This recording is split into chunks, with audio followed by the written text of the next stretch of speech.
Agnes pun akhirnya dipanggil menghadap pejabat Romawi tersebut dan diinterogasi. Begitu ia sampai, semua orang segera mengerumuninya untuk memainkan mainan baru yang datang ke rumah pelacuran itu. Agnes, apa kabar?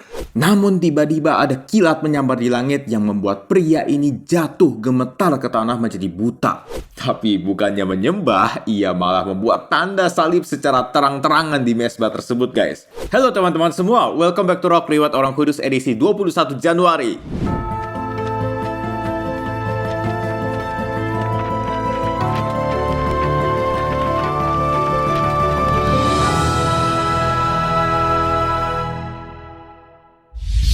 Hari ini kita akan membahas riwayat dari Santa Agnes, martir dan pelindung para gadis. Sebelum kita mulai, silahkan share dulu video ini supaya semakin banyak orang dapat hidup kudus lewat teladan para santo santa.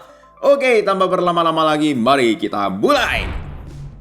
Cerita berawal di Kekaisaran Romawi pada akhir abad ketiga. Kekaisaran dipimpin oleh Kaisar Diocletianus yang terkenal sangat kejam terhadap kekristenan. Di bawah pemerintahannya, Kristen mengalami ujian paling berat, paling sadis, dan paling berdarah di masa Kekaisaran Romawi, guys. Hiduplah di masa ini seorang perempuan muda yang cantik jelita dari keluarga yang kaya raya bernama Agnes. Kecantikannya memikat hati banyak pemuda bangsawan Romawi sehingga mereka semua beramai-ramai berusaha mendekati dan melamar Agnes.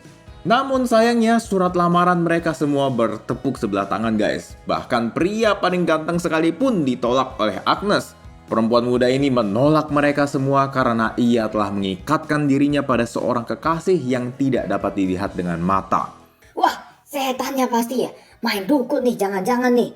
Wits, kurang tepat nih.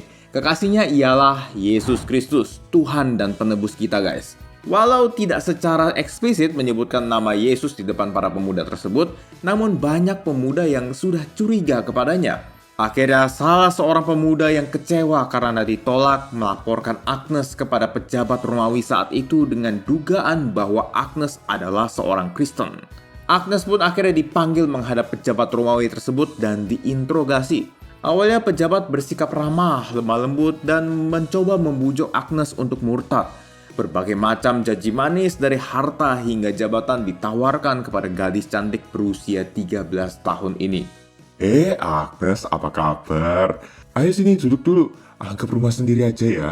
Oh ya, saya dengar kamu ini Kristen ya? Gak apa-apa, gak usah takut. Saya di sini bukan mau menghukum kamu kok. Tapi saya saranin kamu mending tinggalin aja deh itu agama Kristen. Gak ada baik-baiknya soalnya. Nanti kalau kamu tinggalin, saya bakal support kebutuhan hidup kamu deh.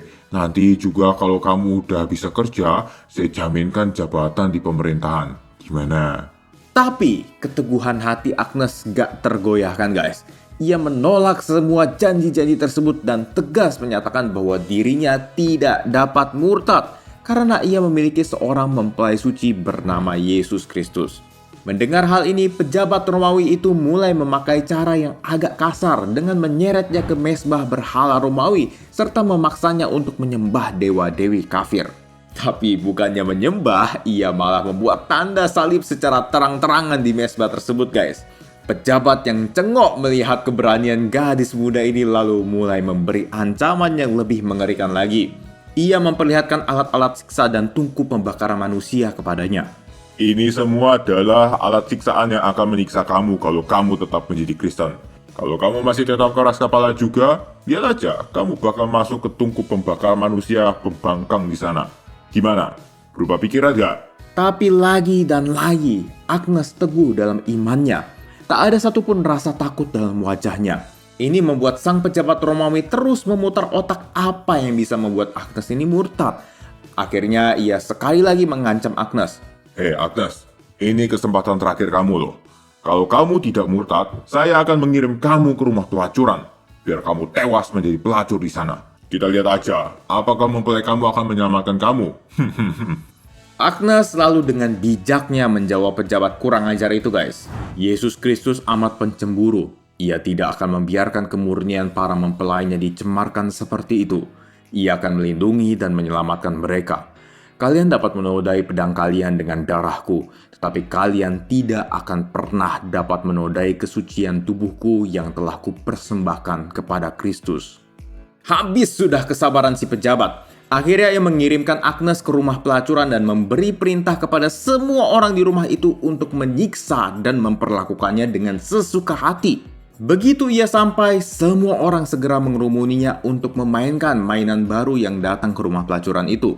Namun belum sempat ia disentuh oleh satu orang pun, tiba-tiba wajah Agnes memancarkan cahaya yang menyilaukan guys, sehingga orang-orang di sekitarnya menjadi takut mendekatinya. Tapi ternyata masih ada juga satu pria yang nekat tidak peduli akan sinar tersebut dan berusaha untuk menyentuh Agnes.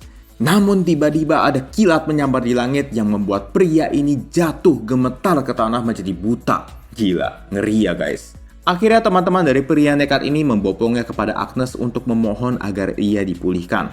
Agnes pun menyanyikan lagu pujian kepada Kristus dan perlahan terbukalah kembali penglihatannya. Pejabat Romawi yang mendengar kabar ini lalu frustasi dan langsung menjatuhkan hukuman mati kepadanya. Agnes diseret dan dibelenggu dengan rantai yang bahkan lebih besar dari tubuhnya.